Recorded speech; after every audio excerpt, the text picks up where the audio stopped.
Understand this, the light of Christ in me makes it possible for me to do all things through Christ for His glory that He has called me to.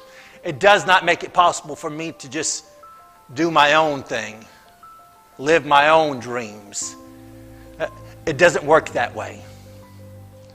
Paul was committed to following the truth of Jesus Christ, to doing what God had called him to. He was all in. 2 Corinthians 4, verse 8 through 11, he goes on and says, "We are pressed on every side by troubles, but we are not crushed. We are perplexed, but not driven to despair. We are hunted down, but never abandoned by God. We get knocked down, but we're not destroyed. Through suffering, our bodies continue to share in the death of Jesus, so that the life of Jesus may also be seen in our bodies. Yes, we live under constant danger of death because we serve Jesus. So the life of Jesus will be evident in our dying bodies." Paul and his companions were all in.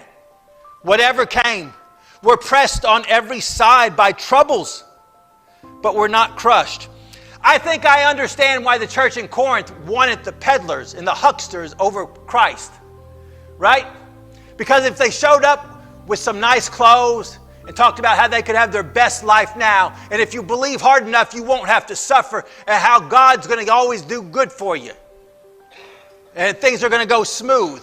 And then Paul shows up and says, "Man, I'm pressed on every side. They beat me the other day.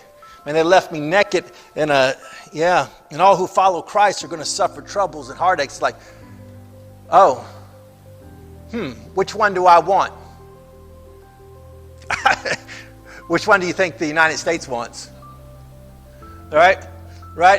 If I showed up in a pretty suit, I got some suits, none of them fit me anymore.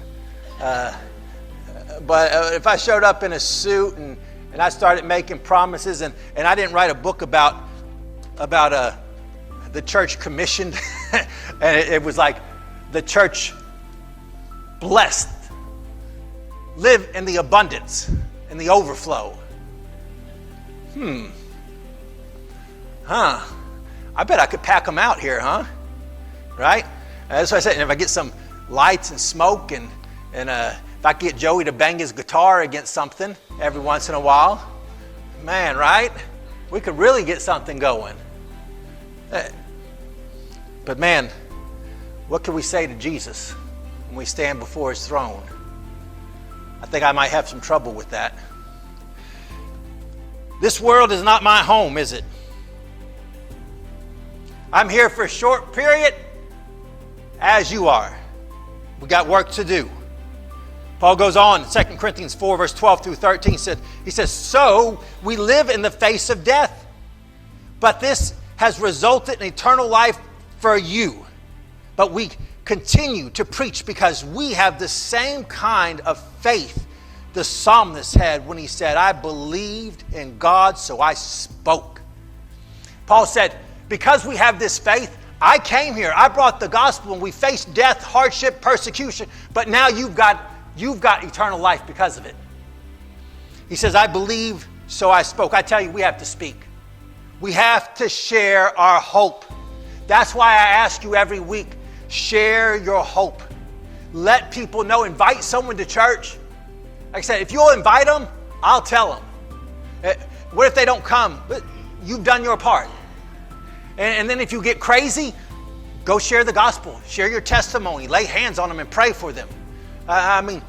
That's what we've got to do. Jesus was very clear. Mark 16:15. He said, "Go into all the world and preach the good news to everyone." We have good news, right? Jesus is alive. For all who call on Him, there is salvation. I don't care how bad you have messed up. I don't care where you come from. He takes all who call upon Him. Everyone.